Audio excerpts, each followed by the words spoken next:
The Colombian government and the FARC have been at the negotiating table before. More than 15 years ago, then President Andres Pastrana engaged in formal peace talks with the FARC. He even traveled and met with the group's leader in rebel-held territory. But after years of discussions, the talks failed amid continuing violence and other factors.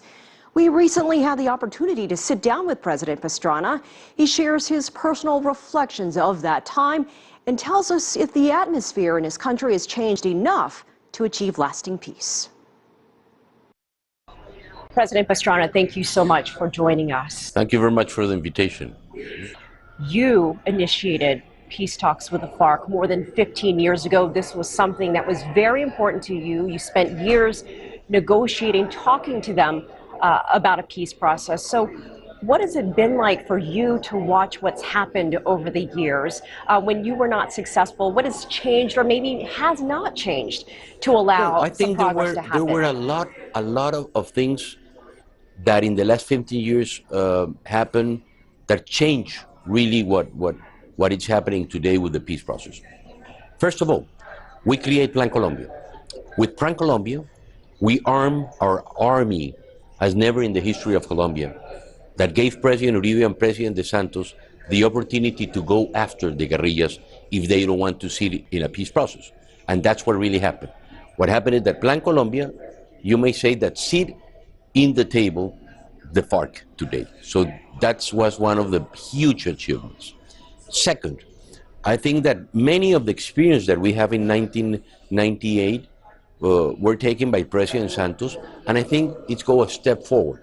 But I think that our responsibility is to create the best scenario so that we could achieve a long-lasting peace in Colombia.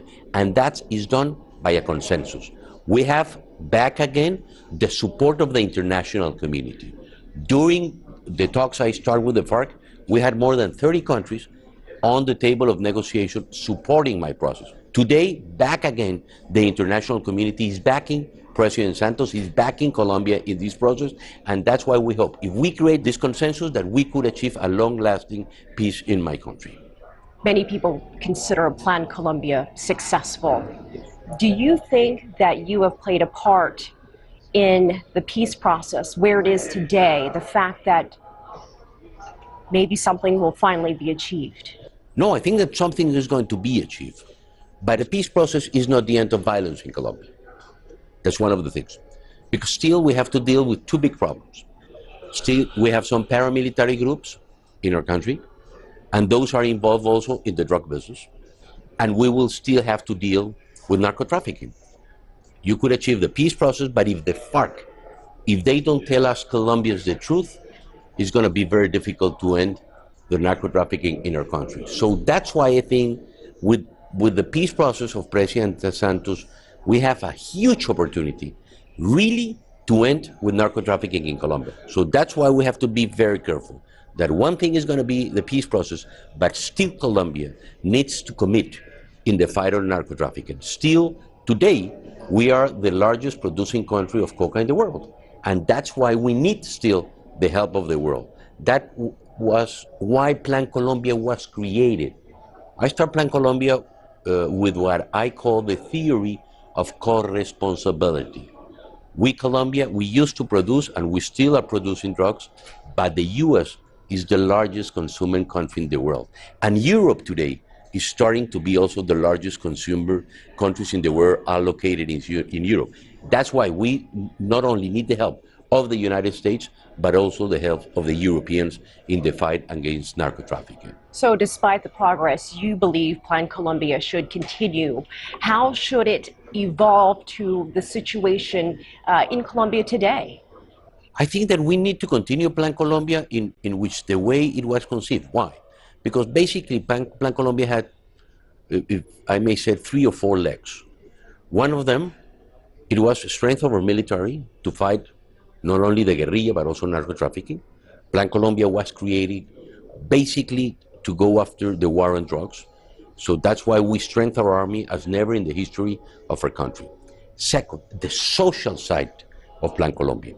Plan Colombia, we create, I think, the most important social plans that we have today in Colombia. One of them is called family in action, that it's today benefiting, I think that more than 2.5 million families in the country, giving support to the families for their children. So that was something that was very important. In Plan Colombia, we proposed a free trade agreement with the United States, was part of Plan Colombia. Now we have the free trade agreement with the United States.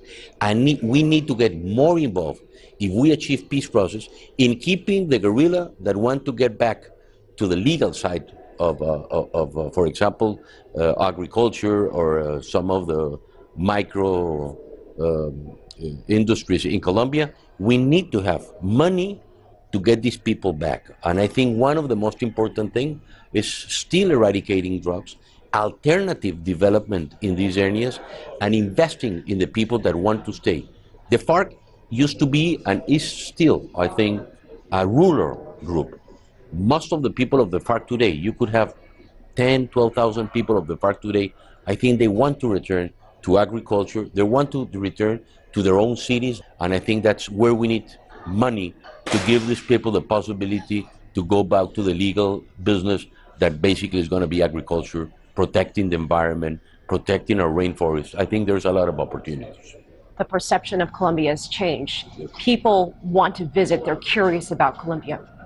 Perfect, no problem. I think that we've dealt. First of all, we had the problem of the violence, what I call narco-terrorism, that it was the violence of the cartels in Colombia. We have the two largest cartel in the world. We had the Medellin cartel and the Cali cartel. Even, as you know, I was kidnapped by Pablo Escobar. I suffered personally the violence of my country. I'm the only survivor of Pablo Escobar. Everyone that Pablo Escobar kidnapped was killed, and I survived. And thank God I survived, and I could do a lot of things for my country. I think that's over. We went of the largest cartel in the world.